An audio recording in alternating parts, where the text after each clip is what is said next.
Устаз дегени бири гана, мугалим дегени бири гана анын мектепке келди кетти эмес, ар бир абалын билиш керек да. Мисалы жеке мен биринчи баладан мурда ата энени тарбиялашка аракет кылам. Бала аркылуу ата энени тарбиялайм да. Бала келип мен окуумда окуйт экен, жума күнү гүл бергенди үйрөнөт апасына мисалы үчүн. Айтор кандай жолдор менен болбосун. Апасына массаж кылып береби, апасына гүл береби, апасына майрамдык ырларды жазып береби, айтор кандай. Апасы да гана тарбия алат да бул жерден. Балам ушундай өзгөрүп атат. Бала өзгөргөндөн кийин ата эне дагы өзгөрөт балага карап. Ошондой экен ата эне менен иштеш керек, ата эне менен сүйлөшүш керек. Биринчи баланы окутам деп келди, биринчи ата эне менен сүйлөшүш керек. Бул окуялардын бири устаздар дайым сабак берип, Куран сабак берип, ушундай медреселердин биринде бир шагирти келип, ар дайым чарчаган абалда мынтип окугусу келбей, сабак кылгысы келбей ошондой абалда турат экен. Шагирттеринен, башка шагирттеринен сурап, бунун абалы кандай, жакшыбы, ден соолугу жакшыбы десе, бул баары жери жайында, ден соолугу да жайында. Бирок ал түнү менен Куран окуп чыгат. Ошондуктан бул алсыз болуп чарчап калды. Күндүзү шайы болбой атат дейт. Мунун себеби бар. Анда устазы баягы шагиртин сабак бүткөндөн кийин чакырып, эмне үчүн күндүзү шайыңыз жок? Не, Куран окутасызбы? Ооба устазым, Куран окуп атам. Түнү менен Куран окуйсузбу? Ооба, түнү менен Куран окуп атам. Канча окуп атасыз Куранды? Куранды жалпы баштан аяк окуп чыгып атамын дейт. Баштан аяк, урматтуу мекендешим, окуп чыгып атамын дейт. Анда баштан аяк окуп чыгып аткан болсоңуз, эми бүгүн барыңыздагы Куранды мага окуп жаткандай окуңуз дейт. Карашо макулдугун берип, шагирти дагы кетип, үйгө барып Куранды устазга окугандай, балким жаман сөздөрдү укпайын, уруш укпайын дегендей, устаз агайы турганда, мугалим турганда дегендей маселелерди кылып, тамбих укпайын деп, баягы Куранды акырын шашпай ката кемшиликсиз окуганга аракет кылат.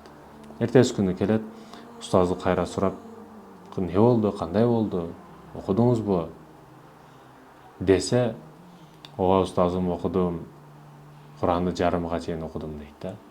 Устаз эми ичинен сүйүнүп, кубанды, мен айткан нерселердин пайдасын берип атат деп. Эми барыңыз дагы бүгүн барып Куранды Жабраил алейхиссаламга окугандай окуңуз дейт. Асмандардын элчиси болгон периште, Жабраил алейхиссаламга окугандай окуп бериңиз дейт. Бул шагирти макулдугун берип, үйгө барып кайра окушту баштайт. Табий, түшүнүктүү, көрктүү кылып окуганга аракет кылат. Кайра эртеси күнү келип устазга отчетун берип, канча окудуңуз? Бакараны окудум, Бакарадан ал жагы өтө албадым дейт.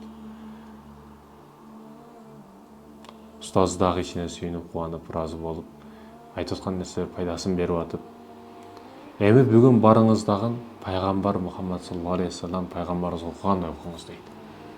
Албетте түшүнүктүү. Бул жерде даража көтөрүлүп атат, бала ойлонуп атат, ойгонуп атат. Бүгүн барып эми пайгамбар саллаллаху алейхи вассаламга окугандай окуду. Кайра кайтып келгенден кийин устазы сурады, канча окудуңуз десе, мен бүгүн Фатихадан өтө алган жокмун дейт. Дагы кубанды, ыраазы болду, азаматсың деп, эми бүгүн Аллах Таалага, бүткүл ааламды жараткан Аллахка, сени мени жокту барды жоктон бардык нерсени пайда кылган Аллах Тааланын өзүгө окугандай окугун деп буйругун берет.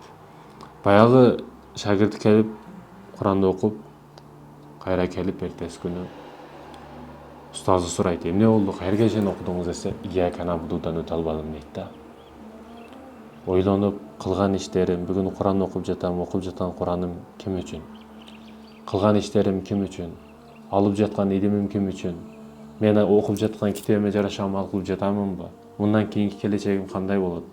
Бул хак жолдо иман исламга туура кызмат кыла аламынбы?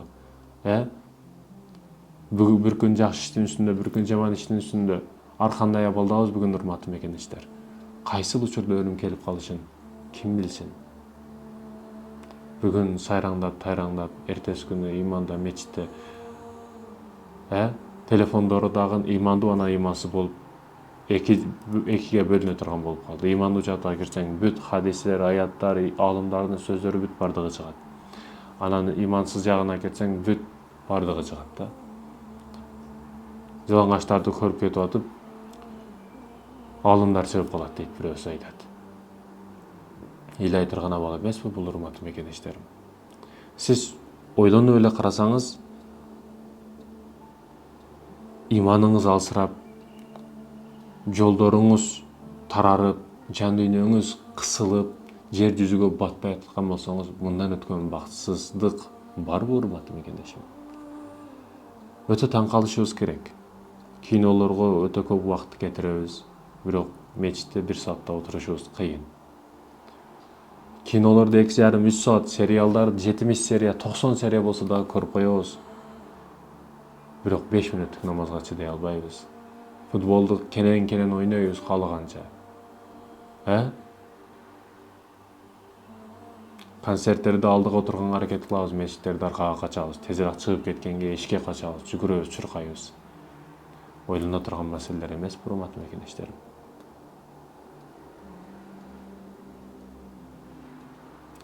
Ушул маселелерде, урматтуу мекендешим, буга кошумча бир нерсени айтпасам болбойт. Пайгамбарыбыз саллаллаху алейхи вассалам Жабраил алейхиссаламга менден кийин дагы жерге чөсүмбү деди. Эй досум Мухаммад, сенден кийин менден жерде мага не бар дейт сенден кийин. Бирок албетте Аллах Тааланын буйругу менен 10 нерсени алып кетүү үчүн жерге түшөм дейт. Алар нелер? Биринчиси, адамдардын арасынан берекени аламын дейт. Берекени аламын деди. Байкасаңыз, урматтуу мекендешим, бүгүн берекесиздик көбүрөөк берекеге караганда. Мисал үчүн, бирок $10,000 тапты. $10,000 $10,000 ата-энесин ажыга жөнөттү, үйүн салды, машинасын алды, эч бир кырсык болбоду, бала чакасын кийинтти, жедирди, ичирди. Бул береке. Эми $10,000 келди, бир кырсык болду, же өзү бир күнөө ишке аралашып калды, же урдатып койду акчасын. Бул береке жоктугу. Урматтуу мекендешим, адамдар карасаңыз, берекеси жок да бүгүн. Берекеге канчалык аракет кылайын дейт, берекеси жок. Баягы бир нерсе болсо, ушул дүйнөдө болсун дейт го, ахиретке калбасын дейт. Экинчиси, мээрим акыбетти алып кетемин дейт. Адамдар арасынан мээрим акыбет. Бүгүн кимден болбосун бир сынап карыз сурап көрсөңүз, карыз бериш кыйын адамдардын. Бири-бириге ишеничи жок, мээрими жок. Бүгүн телефонду карап эле бир кырсык болуп калса дагы съемка кылат, бир жамандык болуп калса да съемка кылат, тартат. Бир мээрим, боорукерлик деген нерселер азайып баратат да. Ооба бар, бирок азайып баратат. Үчүнчүсү, тууган уруктар арасында силай рахимди аламын дейт. Төртүнчүсү, падыша, казылардан адилеттүүлүктү аламын дейт. Ал эми бешинчиси, аялдардан хая, уяттуулукту аламын дейт. Уяттуулук бүгүн аялдардан кетип атат. Ооба, жолукчандар андай болуп кетти, мындай болуп кетти. Ооба, 10дон бири баары чыгат. 10дон бири ар бир жерде ошондой болот. Ар бир жерде сыноо үчүн, ар бир жерде бир жаманды чыгарат. Ал боло турган эле маселе. Бирок, урматтуу мекендешим, мына жаз келип атат. Жаз, жай, бүт көчөгө чыгыш коркунучтуу да. Апасы менен кызынын айырмасы жок, бирдей шорти кийип алып, кээде төшөккө жата турган кийимдерин көчөгө кийип чыгып атат да. Аялын, эже карындашын кызганбагандарды даюс деп коет. Даюс болбош керек, кызганыш керек. Уяттуулукту аламын дейт. Ал эми 6-чысы, кедейлерден сабырды. Кедейлерден сабырдуулукту. Кедей адам, эркек чыдамдуу, мисал үчүн чыдайт. Аял киши качан биз элдерге окшоп жашайбыз, качан паланчаны эркегин кара, паланча түкүнчөнү кара, Россияга бар иштеп келбейсиңби, айтор намкөр да. Мурдагыларды карасаңыз, кедей, аялы дагы, күйөөсү дагы кедей, ошол тапканына дыйканчылык кылат, башка кылат, бирок ар дайым чогуу бири-бирине жанында. Бүгүн өчөшү кошунаны көрө албайт, булбулну көрө албайт, келип күйөөсү аялынан, аял күйөөсүнөн өчүн алат. Бардык маселенин чечими мындай карасаңыз, келип бир эркек киши бар экен, бардык жашоомду өзгөртөйүн деп ниет кылып мечитке келет экен. Мечитте кечиримдүүлүк жана кечирим суроо жөнүндө темасында баян болуп жатыптыр. Баянды угуп, анан акыры чындыгында мен адашкан экенмин, көп кемчиликтер менде экен. Ойлонуп карасам, кемчиликти бирөөдөн издеппин, өзүмдөн издебеппин деп кайра келип аялынан эң биринчи кечирим сурайт экен.